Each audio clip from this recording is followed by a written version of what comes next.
Hello, my beautiful and lovely gamers. My name is Jonal. Instead of working with my exam, preparing and reading and, doing all that kind of good stuff, I decided why don't just procrastinate and make a video instead. So, that we're talking about Soldier 76, sometimes the immortal god hero that you can just carry, where you never seem to really die. You can really carry a team fight, just win, dominate by pressuring out people, taking away all the resources, getting picks, getting frags, big visors, all the kind of good stuff, and sometimes it feels like you don't have much control over the fact. And we're gonna talk about that. We're gonna talk about a lot of the most common mistake I see with this hero, break him down, also review a game with me in Diamond on Icebreaker, where I full hold first point as Soldier and run around and follow a lot of these mechanics, tips, and tricks. So let's talk about Soldier 76. That actually did rhyme, didn't it Now, let's go on here on Step Banana. So, we're going to be doing this on Volskaya, just because the map itself is on Volskaya. And let's talk a little bit about what makes Soldier so strong, and so on. So Soldier has kind of two things going for him. One, he's an incredible dueler, making him very, very difficult to take out as a solo DPS. While he is to a certain extent reliable on his abilities are in a way different than something like a flashbang. It's not just one ability that get burned and then it's done. He has multiple abilities and multiple ways to play around these abilities. And that makes him very difficult to take out. Man, you push him as a tank, he can outkite your range. On most heroes, he can outkite your range and just use his pole rifle. If you do something like a Tracer, he has a Helix rocket. That's 120 damage direct on you. Same goes if you push him with a Genji or something, or a Hanzo. Boom, he hits you with 120 damage just straight on right there and then. On top of that, he can follow up with some easy sprays and get some decent, consistent just pressure damage on you and finish you off. He, on top of all of this shit, has a Battlefield that heals in 200 health, right? So it's difficult to pressure out. Imagine that you are here where the Soldier is now, and instead of him, you work, well, let's say you were playing against a McCree instead, so you are attacking. This McCree gets low, his ally is on low ground down here, right? Somewhere here, right? Inside, on the Mega Pack. You get low, you have to back off, right? Like, if you peek this corner, you'll die to the next honor shot or whatever. For a Soldier, that's not the same concern. He doesn't have to give this bait, he can just drop his biotic field here. But for someone like a McCree, that becomes far more of a problem, right? Where he now needs to rotate down to healers or something similar, right? And that is the thing with Soldier, that he can self-sustain, he has a lot of damage, he's difficult to pressure out from areas, meaning he can be super, super active, and with his added mobility, he can constantly different angles, constantly rotate to better positions, and that makes him so fucking powerful. That is what legitimately makes Soldier super, super strong, the fact that he's constantly pressuring, dealing damage, being alive, all the time. However, this is the biggest mistake that I see. Two things. One, as a Soldier, you cannot be taken out of combat for very long times. That's something that you need to be aware of. Because if you're taken out of combat, you don't have burst. Let's say that you get taken out of combat for too long because you are doing a very, very long, tedious rotation. Or something similar, right? Okay, if you're taken out of combat for too long, your team will start losing those fights, losing resources. And if they are pushed back and losing a lot of resources, sometimes, and this is probably what a lot of you guys have felt, you guys feel like there's just too many resources. They have too many shield, too much healing, too much pressure on me. I just can't deal with this.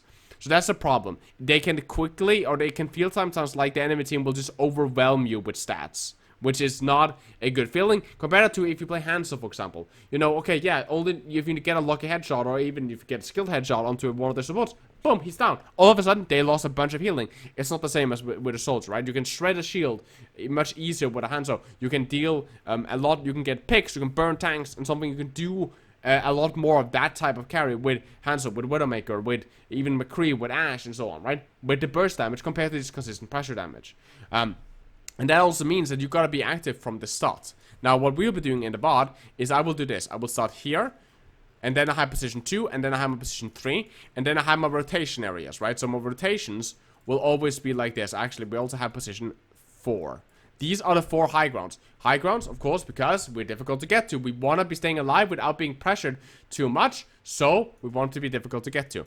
And the rotations look something similar like this. Either rotation around, as long as here, or just straight in here to get to position 2. But then 2 has a rotation, of course, around to position 3, and of course vice versa. And then for position 2, we also have position 4 rotation, right?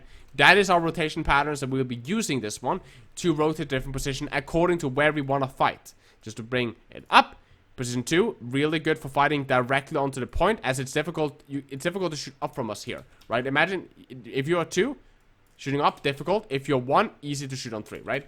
3 is, of course, also point, but it's also far more denying this choke right here, right? So attacking the enemy and attacking them in this longer LOS, right over here. And position 1 is, of course, all of it. It's here, but it's mostly done for, you know, this range right here. Position 4 is very same. It's this area all the way down to that area, right? This is kind of 4, right? Which also is covered by 1, right? So that is the rotation pattern. Doesn't this look beautiful? That we'll be using on Soldier. So what are the rules that we're looking for in the gameplay today? Staying alive, staying active in the team fights, and keeping pressure, meaning selecting correct targets to shoot at. This is the team composition we'll be playing in. Quick breakdown: Ryan, Zarya, decently strong main group, fine. Good heals, decent AoE heals, speed, so on, okay, that's fine. Nano boost, speed, so we at least have a saving grace. And a Doomfist, which can hopefully collapse on chokes. So fine, we can keep distance. We have a main group that can, to a certain extent, hold their own and at least deny some space. Meaning, with the Doomfist, the Ryan, the Zarya, if we can confine the enemy team to certain chokes, or they will be, at least normally they should be forced to play in certain chokes with the rest of their main group. Meaning, it should be easier for us to control some of these chokes, as we don't have to care too much about our main group, as it's a quite strong, sustainable main group. So, let's see, 12, whatever. Okay, fighting starts here.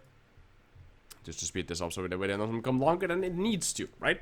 Okay, they have a D.Va, great. Immediately she pops in here. Monkey does a really shitty dive.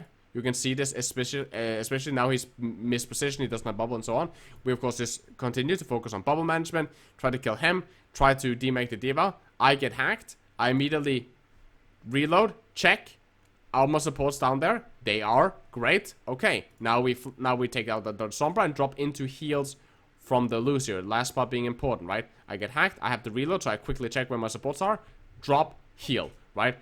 Immediately just pre-firing this area, and you will notice how much I move my crosshair. How almost like flickering. I'm flickering to different locations constantly, right? Trying to constantly look for new angles. Who can I shoot on? Downtime is not valid. Right now, we'll do a more aggressive rotation. We won the team fight. And note one thing, just a small thing here. When we lost the team fight, when we won the team fight here, we won the team fight. We demaked the D.Va. We killed the Sombra. We killed the Winston. I still do my rotation. We lost one guy. We are up like 2.5. We're up about 2, right? I still do my rotation here. Right, I still do my rotation. I save this to unlock down the objective for my team. Sees that they're okay, they're going to be playing further down there. So I'm going to do my right side rotation. So I'm going to rotate right side to get some initial spam, 42%. Okay, I want some more damage, I want some more kills. Checking if the baby D.Va is down here or something I can get a kill. It's not. The enemy team advances. He doesn't see me, so he leaves past me. That's fine. If he had seen me, of course, if he had seen me here and he had dived up on me, I would have retreated further back. Now comes to another point that we've been talking a lot about on the channel, and that is how we apply pressure. Right now we're going for a kill, so I'm going to specifically try to stop the Arnold from healing the Winston that just died by pressuring her. She's closest. I hit her. I almost get her. I don't. I unpeak. And now what happens is there was too much pressure here, right? Send baby D.Va and the Arnold can shoot up on me. Too much pressure on me that I want to stay there. So what I'm gonna do instead is I'm gonna disengage, drop Biotic. I'm gonna reload. I could decide now to just pressure on the monkey and just remove his bubble, but I rather want to check. So I'm reloading, I'm full health, and I re-peek this. And notice that they have immediately stopped shooting on me.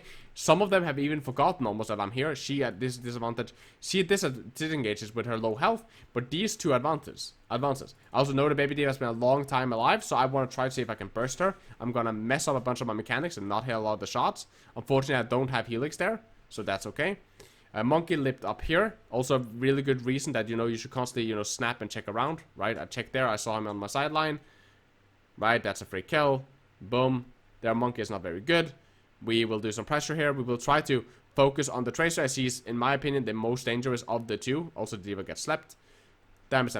The Ana has now repositioned, right? And now we're back. So, if I cannot fight a main group, like a group of the rack line, because there's too much pressure up on me, I will go to try to either just heal up, relocate, pressure their tanks, pressure another position, and then just re-peek it later on, right?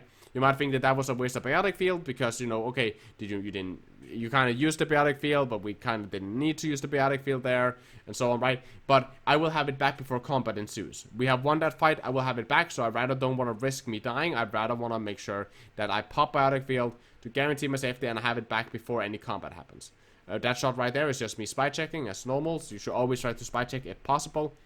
Gotta do this long rotation. Again, notice one thing, notice the position. I'm very close to edges, something that people don't do a lot, especially towards the lower helos, close to the edges so I can drop faster, right? So if now they are over here, so if they push, and I think I want to drop into a rotation to low ground instead of a high ground rotation, for example, if someone come up behind me through the stairs, right, and I feel like I get pincered, I have my escape that way, right? So if I get pincered from main and behind, I have my rotation to my left, and I can rotate over to my my safest high ground, position 2, right on the map, right? Position 2, which was this one, right? Continue. Pressuring Diva, right? Just shooting whatever we can shoot. Okay, the Diva is out of LS. I get 2 shots in on the send. Spy checking for the Sombra. Find the Sombra. Pop both my abilities. Make sure she can't hack me. She relocates. I'm just trying to see if I can help a little bit. They clearly have everything under control. So I'm just going to turn around constantly and spy check, right? Just constantly just spy checking, right? Making sure the Sombra doesn't sneak up on me. It also makes her life a little bit more irritating. I wanted to do a rotation here with my helix jump. I fucked it up somehow. That's kind of embarrassing. I'm just going to use the forklift instead, right? Remember how to use your rotation. Go and practice your jump rotations. They're quite easy to do. You should always try to do them. I get pressured by the Winston. And notice this. This is the one thing that I really wanted to show in this VOD. If there's anything you take out of this VOD, notice this. Okay. So this is the engage. I'm up here. I have all my abilities except my helix. Okay. Visor and so on. I don't need to pop it. My Lucy will heal me. Okay. Monkey. Tracer left. You see us shoot after her because okay, who is most important to pressure here? The monkey that gets healed or the tracer? The tracer, of course. So that she has to take health packs and so on, and it's already low. Right? So I try to pressure her a little bit. Meaning now she's on left. So she's here now. Right? That affects how I can rotate. Right? Very, very obvious. It affects how I can rotate. The monkey will dive me main. I will rotate far back here and around. So now she cannot dive me close. If I went close, first he could jump down, but even if I like run close but away from cover, so if I played here, the monkey would still be out of range, right? If I played over there, but I still want to be as far away from the tracer. Like I can play here and the monkey will not be able to catch me, and I can just sprint like that, right? Sprint like this. But I'm gonna play here on purpose and play behind crates. From here, I can still be fighting on the point. Remember where they are at. The enemy team is somewhere here. So I still have range to fight on the point, while I can still do my rotation up.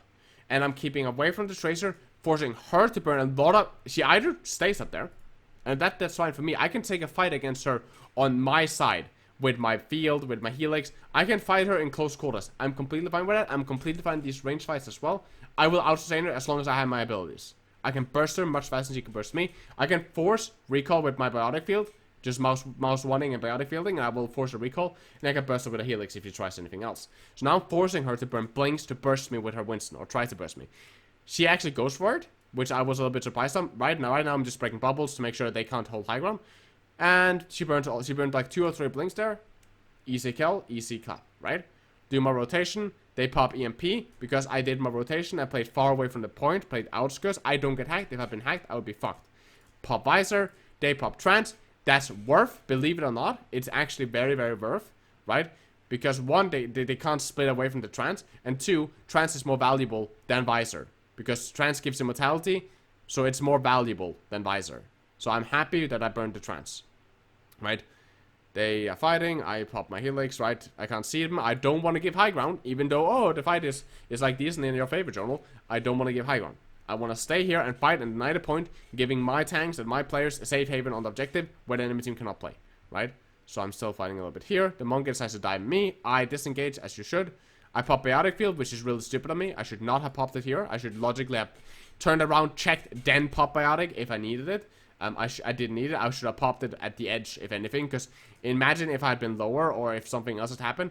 I could have been denied space here if I hadn't gotten help and he hadn't disengaged. I could, of course, been denied space here by them just being here, pressuring me, and I wouldn't have biotic field to claim further up to fight the objective. So that was actually a waste. I just instantly pressed the biotic field button as I thought I was going to be good pressure more than I was. That's my misplay, but it's fine. Get her. And back to do our rotation, right? And we constantly do the same thing. Now we lock down this area, check, check, check. move on, and lock down this other area. Notice how I'm never really out of fights. I'm always damaging something. I'm also applying pressure to something or doing something else, right? And that is how you soldier. Constantly pressuring. If anybody peeks, I almost try to almost deal some damage to them. I try to prioritize kills, and you will see that right now, I believe, on the Sen. They push there. I'm trying to deal damage. The monkey dives right side. For some reason, the monkey decides to dive our diva, which he shouldn't do, because our diva beats him in duels, but whatever. But notice this. Again, target prioritization. Monkey dives. It's not first in, first out, like algorithm. It's not like whoever is here first should die first, right? So, this guy, right, is a bigger priority because I can't stop this guy from pressing. He can just leap away or whatever, and he will most likely get pocket. But I can stop this guy from entering the fight at all, right? And that's important, right? So I will pressure him, almost kill him. He's really stupid. He goes here to there instead of going here to cover. I'm no clue why he believed this was smart. I'm no clue why, but it's a free kill, right? And if I'd pressured the monkey, that would most likely not have happened. Right? There's fighting all over there, and again, I'm locking down these areas, and my team, and I'm now, that's just a spy check, right? Really good to do. Pressure, pressure, pressure. Even here, I have nothing better to shoot, so I just try to get a little bit extra poke on her, right? Same with there, I got nothing else to shoot, I'll apply a little bit extra pressure. I see my Doomfist is coming back. As I'm checking this, I'll see him coming back. So I take an angle here to cover him. So if there's fighting that goes on, like, in this right here, I can hopefully get a couple of shots in and help him a little bit in the duel, right? I'm not ruining my position. I'm not rushing to save him. I'm not ruining my position, so I will be died by a monkey. As I'm over here, I will be died through main and fucked up. I'm keeping my position. I'm making sure that I'm safe. I'll have visor. I can do a lot of carry here. I can stop them from pushing in through main and all kinds of stuff. But if shit hits the fan, let me see. I'll just reopen. There we go. There we go. If shit hits the fan, I have stuff I can deal with. Used to deal with it, right? Them goes for here. Right now I'm just taking main. They winning this fight. So now I'm just trying to slow them down as they push through. Poking, poking, poking, poking, poking, right? Right now I will actually take a lot of damage, and this is actually kind of bad. I'm expecting healing here. As you can see, I'm spamming on healing. But because I didn't get healing fast enough, I'm going to pop my biotic field, which is really bad because now I don't have biotic field. So if they had been smart and actually set up a dive to meet me over on this part of the map and attack me now, I would be pinched. I would I would have to drop down here, and there's a big chance I would have died if I didn't get peeled by my team, right? So that's actually really bad of me, as that I burned my biotic there. But again, it's fine. It works out because the enemy team is bad, but of course something that's really bad, right? So if this guy had played way smarter, he could maybe have done something about it. Pressure, pressure, pressure, and now it's one, right? Because I have visor, and who cares, right? Like at this point, it's already won, and GG, right? So again, imagine. Play like this. Constantly active. Being aggressive. Taking angles and positions. Right? Understand your strengths and weaknesses. Against Monkey, I need to give my distance. Against Steve, I need to give my distance. Poke them before they engage. Great. If I can find any other targets, I can deny them for pushing in by dealing a lot of damage, reducing their health so they are already killable. Applying pressure to bigger parts or groups of enemies so that if they pressure me, I'll just pick another area and then re-peek them from high grounds. This is why high grounds are so good, because you can constantly do that, right? You can take yourself out of the fight for as long as you want and then re-pick a second later, right? And the last part, think about your rotation path as a soldier. Where's the enemy? Where they're pushing? Where the DPS is? I can mostly deal with one-on-one scenarios, fine, if I have my abilities. But if I'm starting to run low on abilities, if they're starting to tag team me, and so on, that is when I become far more, what's it called? Vulnerable. And that's what I don't want to happening to me, right? The same if I have to burn a lot of my abilities. That really ruins how much I can apply pressure from more aggressive angles, right? If I don't have biotic field, I couldn't. If I don't have biotic field, it's real dangerous to peak position number 3, right? Because at that point they can pressure me out from range up here. They can kill me. So if I don't have biotic field, peaking position 3 becomes far more risky. If I don't have helix, right? Certain attacks and certain duels, for example, dueling with a tracer or dueling with a pre, all of a sudden becomes far more dangerous for me as I lose my burst damage in some of these more squishy fights, right? Which I normally use against DPSs and supports and so on, right? So remember those rules and play soldier. I believe in you guys. You guys can do this. Easy fucking clap. The friend, let's go, and all that good stuff. Now, as always, guys, if you want to hire me as your private coach, $50 for a 2-hour session, doesn't matter. If you're bronze or top 500, hit me up on our Discord server and we can set something up. Now, take care of yourself. I love you guys very much. Please stay awesome and positive. As always, guys, my name's Jonal, and you guys keep the enemy in your crosshair.